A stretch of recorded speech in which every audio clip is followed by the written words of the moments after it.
শুক্রবার আরামবাগের সভা থেকে প্রধানমন্ত্রী নরেন্দ্র মোদী বাংলার মানুষকে বাংলায় শুভেচ্ছা জানালেন। এরপর আরামবাগের সভা থেকে তিনি বলেন, সন্দেশখালীতে যা হয়েছে দেশ তা দেখে দুঃখিত।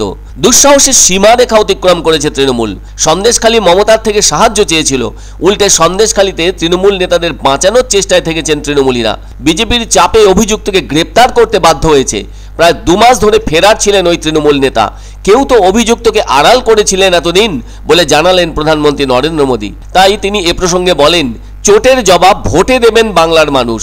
তিনি বলেন, পশ্চিমবঙ্গ স্বাধীনতা আন্দোলনের পীঠস্থান।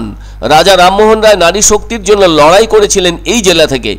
আজ ভারতের অর্থনীতি একাদশ স্থান থেকে 5ম স্থানে উঠে এসেছে। আর আজ বাংলার পরিস্থিতি সমগ্র দেশ দেখতে পাচ্ছে। সন্দেশখালীর মা বোনেদের সাথে চরম অত্যাচার করেছে তৃণমূল বলে কটাক্ষ করলেন প্রধানমন্ত্রী। তিনি বলেন, আইএনডিআই জোটের নেতারা চোখ কান মুখ বন্ধ করে রেখেছেন। মুখ্যমন্ত্রীর কাছে জবাব চাওয়ার সাহস দেখায়নি বাম কংগ্রেসও। দুর্নীতি আর তোষণকে প্রশ্রয় দেওয়া আইএনডিআই জোটের লক্ষ্য।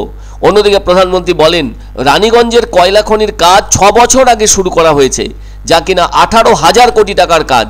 সেই কাজ আটকে রয়েছে জানিয়ে রাজ্য সরকারকে তোপ দাগেন মোদী। দুদিনের বঙ্গ সফরে প্রধানমন্ত্রী প্রথম দিন সভা করলেন হুগলির আরামবাগে। এদিনের সভা থেকে প্রধানমন্ত্রী বলেন, সন্দেশখালীর মা বোনেদের আন্দোলনের কাছে মাথা নত করতে হয়েছে পুলিশকে।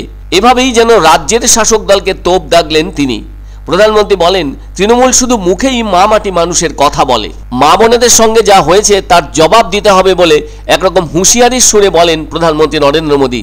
তিনি বলেন, প্রাথমিকের শিক্ষক নিয়োগ থেকে গরু পাচার, চিটফান্ড থেকে শুরু করে রেশন সবেতেই তৃণমূল দুর্নীতি করেছে। তিনি এদিন সুযোগ বুঝে পার্থ অর্পিতার বাড়ি থেকে বিপুল পরিমাণ টাকা উদ্ধারের প্রসঙ্গ তোলেন তার বক্তব্যের ভেতর দিয়ে। মোদীর দাবি, এখানকার মুখ্যমন্ত্রী ধর্নায় বসে যান। তিনি এমনও বলেন, টিএমসি চায় কেন্দ্রের প্রকল্প থেকেও লুট করতে, আর মোদী এটা করতে দেবে না বলেও জানান। প্রধানমন্ত্রী অভিযোগের সুরে বলেন, তৃণমূলের লুটের জন্য পশ্চিমবঙ্গের উন্নতিতে বাধা আসছে। এছাড়াও তৃণমূলের লুটের জন্য পশ্চিমবঙ্গের গরিব ও মধ্যবিত্তরা ভুক্তভোগী হচ্ছেন। তিনি বলেন, চোটের জবাব ভোটে দেবেন বাংলার মানুষ। এদিন ধানবাদ থেকে আরামবাগে এসে বিজয় সংকল্প যাত্রায় কার্যত একরকম লোকসভা নির্বাচনে প্রচার শুরু করলেন প্রধানমন্ত্রী নরেন্দ্র মোদী।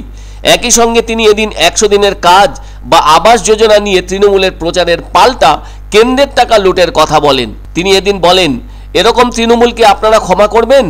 বাংলার জনতা মুখ্যমন্ত্রী দিদির কাছে প্রশ্ন করছে, কিছু মানুষের ভোট সন্দেশখালীর মা বোনেদের সম্মানের থেকে বেশি হলো? সেজন্য লজ্জা লাগা দরকার।